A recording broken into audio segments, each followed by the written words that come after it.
ragazzi, ora vi voglio far vedere l'ultimo esercizio della sequenza della salamandra e più precisamente la mezza salamandra variante.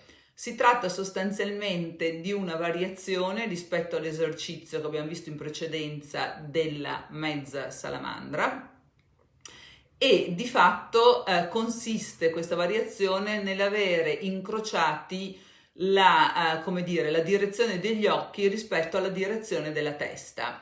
Quindi parto sempre nella stessa posizione, in piedi, eretta, con le gambe leggermente divaricate, oppure seduta nella posizione del mezzo loto o seduta su una sedia purché gli ischi siano ben appoggiati in modo simmetrico.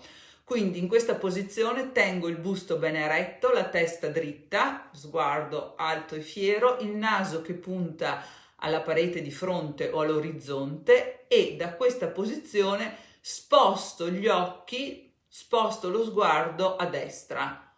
A questo punto però, anziché fare come in precedenza ed inclinare anche la nuca a destra, inclino la nuca dal lato opposto.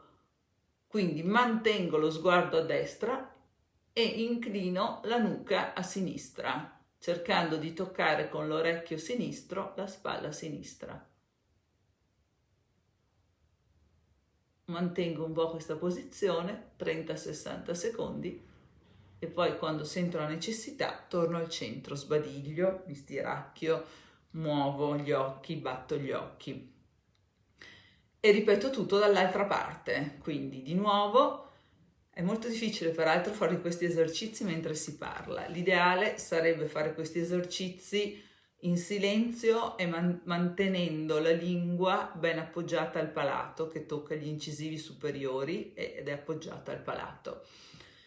Quindi sguardo in avanti, naso che punta alla parete di fronte, guardo a sinistra e poi piego la testa a destra mantenendo lo sguardo a sinistra.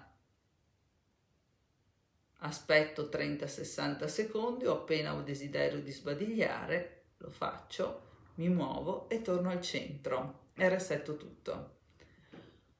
Personalmente questo esercizio è molto più efficace, la variante, perché riesco ad inclinare di più la testa da entrambi i lati, non so perché, ma è così. E devo dire che però, come sempre, io lo trovo molto più efficace quando mantengo lo sguardo a sinistra, perché ho più facilità a portare lo sguardo, diciamo, più in profondità a sinistra rispetto che a destra. Provate e scrivetemi le vostre sensazioni. Grazie e alla prossima. Ciao!